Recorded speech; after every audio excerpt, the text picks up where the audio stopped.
A celulite periorbitária, ou seja, próximo da região dos olhos, é uma situação clínica que pode aparecer no pronto-socorro pediátrico, principalmente em crianças abaixo de 10 anos de idade. A nossa maior dúvida quando estamos avaliando essas crianças é se tem acometimento só de partes moles, ou seja, celulite periorbitária mesmo, ou se é celulite orbitária, tá, com acometimento na região dos olhos. Nos próximos slides vou tentar deixar um pouquinho mais claro para vocês o que o pediatra tem que saber na hora de avaliar essas crianças para tomar a decisão correta e prevenir as possíveis complicações. Então aqui temos duas situações clínicas diferentes. A primeira, da direita, temos um paciente com a celulite periorbitária, só acometimento pré-septal. A segunda, o paciente com a celulite pós-septal, celulite orbitária. Percebam, tem umas pequenas diferenças.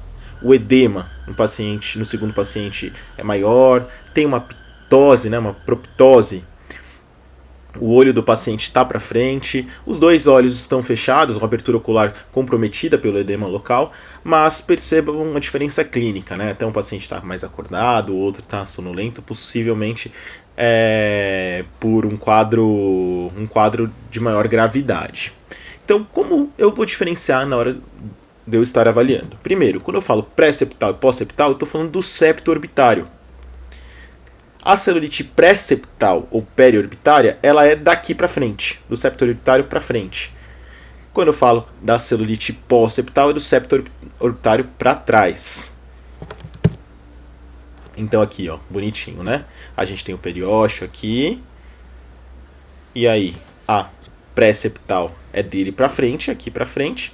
E a pós-septal, a orbital, eu tenho ela para trás. E ela pode evoluir com algumas complicações, como o abscesso orbital, o abscesso subperiósteo ou mesmo trombose do seio cavernoso. Pensando em etiologias, quando eu falo de pré-septal, eu penso mais em uma porta de entrada, estou pensando mais em infecção de pele e partes moles da região próxima do olho. Então, normalmente tem uma picada de inseto, um calásio ou ordéulo, um trauma propriamente dito, o paciente teve uma conjuntivite, coçou, abriu a porta de entrada e, eventualmente, um quadro de sinusite. Teve uma sinusite e, por contiguidade, acabou causando a infecção de pele, não vai ser infecção orbital. Eu deixei com asteriscos porque a sinusite ela pode estar mais relacionada à celulite pós-septal, sendo a principal causa mesmo. O paciente tem uma sinusite que complica com uma celulite associada. Lembrar também que trauma normalmente dá celulite pré-septal, mas se eu tiver um trauma direto, penetrante, por exemplo, uma mordida de cachorro ou de algum outro animal, algo com penetração mesmo nos olhos, eu posso ter uma celulite local, uma celulite orbital por isso, certo? Outras coisas também, uma disseminação de uma infecção da face ou de dente. Então, ele tem uma outra celulite de face em alguma outra região, ele pode evoluir para pós-septal, ou mesmo um abscesso odontogênico também pode, por contiguidade, subir e acabar atingindo as órbitas. Quando estou pensando em agente, eu vou pensar nessas causas que eu falei. Então, se eu estou pensando em pré-septal, eu falei no comecinho, é mais trauma, em porta de entrada, então eu vou pensar mais em bichos de pele. Staphylo aureus ou Streptopiógenes. Se, na hora que eu tirei a história, ver que essa celulite pré-septal está relacionada a uma sinusite associada, lembrar que, nesses casos, eu tenho que cobrir o pneumococo.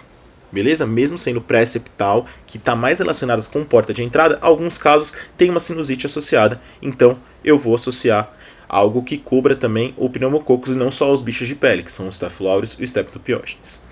Já na pré-septal, eu até posso ter o aureus e o piógenes se for um mecanismo de trauma, alguma lesão penetrante, alguma coisa assim do tipo. Mas normalmente para esses casos, eu vou lembrar mais dos bichos de infecção de via aérea superior. Então, Streptopneumônia, o pneumococo, o Haemophilus influenza, a Moraxella, e lembrar também de anaeróbios para casos mais graves, o paciente que tenha, por contiguidade, teve infecção no dente, alguma coisa assim do tipo, pode evoluir com a celulite orbitária causada por esses germes específicos. É mais raro, mas pode acontecer. Sinais e sintomas que vão estar presentes em ambos os pacientes. Dor local, os dois vão ter. Hiperemia, também. Rubor e olho ocluído vão ser comuns nos dois. Então, até mostrar, voltar, retomar esses slides aqui. Pode ver então o edema, dor local também vai ter nos dois, essa equimose regional, né, essa alteração da coloração da pele também vai, da pele da pálpebra, né, vai estar presente nos dois também, e a dificuldade na abertura ocular também. A febre também pode estar presente nos dois, mas ela é mais comum na pós-septal, na celulite orbitária. A celulite orbitária costuma dar sintomas mais sistêmicos, mas a periorbitária, também pode, né, a celulite pré-septal também pode evoluir com alguns sinais sistêmicos, apesar de são mais raros. Para diferenciar as duas, tem algumas características que vão ser mais de uma do que de outra. Então, assim, dor à movimentação ocular.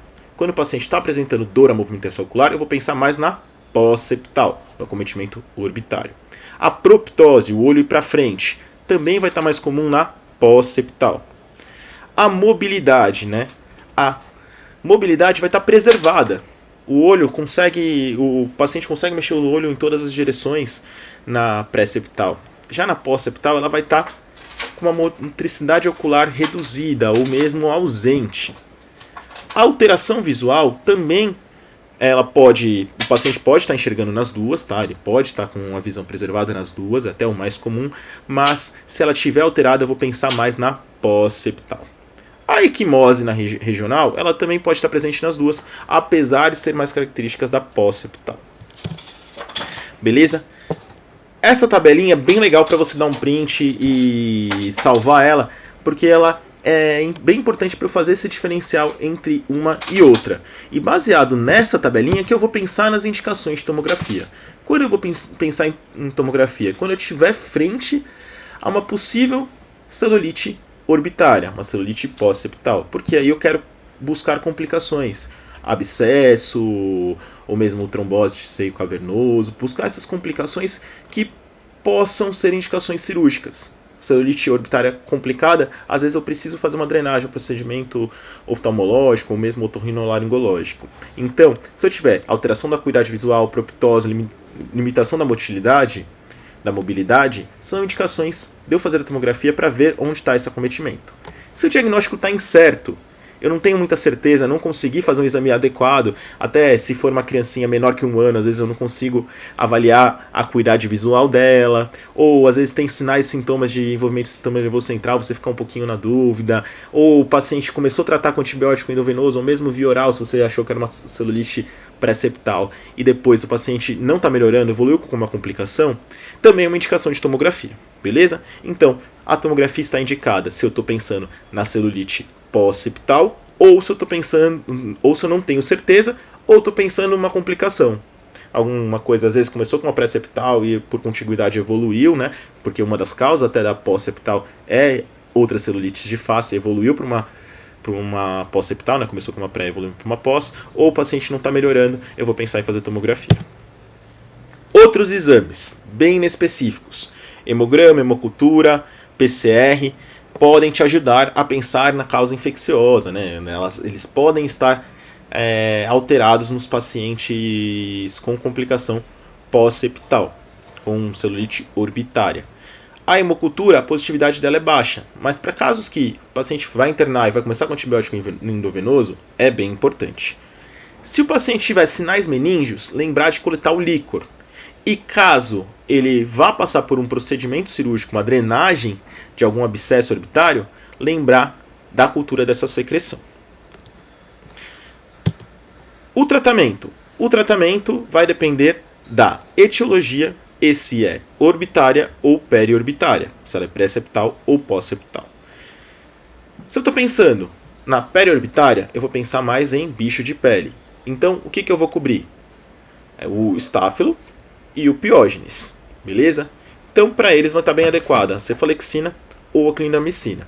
Se eu estiver pensando que tem um acometimento, que a etiologia foi por uma sinusite, eu tirei a história, a etiologia inicial foi por uma sinusite, mas mesmo assim é periorbitária, eu vou pensar mais em tratar com a amoxicilina com clavulanato. E a amoxicilina com clavulanato é que eu tenho uma boa vantagem, porque ela tem um espectro bom para o piógenes e para o estáfilo aureus também.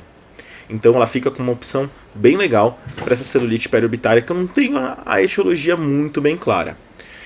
Casos leves dá para tratar ambulatorialmente, tá bom? 10 a 14 dias, e aí o paciente tem que estar afebril, sem lesão, e aí mantenho ela toda via oral. Se o paciente for menor que 1 ano, o diagnóstico está um pouquinho incerto, você não tem certeza, ou ele pode evoluir para uma gravidade, não tem uma porta de entrada muito bem clara, você na vacinação dele não está em dia, você não garante um segmento, esse paciente a gente tem que internar. E aí o tratamento pode ser com oxacilina, né, que aí tem que ser tratamento endovenoso, oxacilina pensando nos bichos de pele, e o ceftriaxone pode estar associado, posso estar com um associado ao outro, ou apenas o ceftriaxone. E aí você vai pensar mais na etiologia. Se eu estiver pensando mais que foi primariamente uma sinusite que complicou, vou introduzir o ceftriaxone. Se eu pensar mais numa porta de entrada, a oxacilina estaria mais bem indicada. Beleza? Isso é para periorbitária. Então assim, periorbitária. Casos leves, pacientes maiores de 1 ano, com vacinação em dia, tem uma porta de entrada, uma etiologia bem definida, eu posso começar tratamento via oral, reavalio em 24 a 48 horas para ver se eu consigo manter ou não. Se for paciente menor que 1 ano, não tem uma etiologia muito bem certa, paciente pode complicar, aí tem que já ser o tratamento endovenoso. Na celulite orbitária, aí via de regra eu tenho que internar. Obrigatoriamente o paciente tem que estar internado. Tá bom? Pelo menos 1 semana de antibiótico endovenoso, e aí o paciente ficando 48 horas, afebril, eu posso mudar para antibiótico via oral, também vamos deixar 10 a 14 dias de antibiótico. O tratamento também vai depender da etiologia. Se eu estiver pensando mais em bicho de via aérea superior, que é o que mais causa a celulite orbitária, eu vou entrar só com o ceftriaxone. Se eu pensar que pode ter uma porta de entrada envolvida, não tenho muito bem essa etiologia, eu associo a oxacilina para cobrir também bem os bichos de pele, cobrir bem também o estáfilo. Adjuvante ao tratamento, lavagem nasal para descomplicar essa sinusite e fazer essa limpeza adequada. E, eventualmente, eu posso ter uma cirurgia indicada. Então, assim, se o paciente não melhorou 48 horas do tratamento clínico, ou tem uma suspeita de abscesso pequeno, eu vou indicar a drenagem cirúrgica. Ou se ele tem oftalmoplegia, tem alguma complicação mais importante, aí obrigatoriamente tem que drenar. As principais complicações: perda visual, abscesso retrobulbar, abscesso subperiosteal, osteomielite local, meningite e trombose de seio cavernoso. Tá bom? Beleza? Gente, foi uma aula bem rapidinha, só com highlights. Espero ter deixado um pouquinho mais claro para vocês como abordar a celulite periorbitária no pronto-socorro. Beleza? Valeu!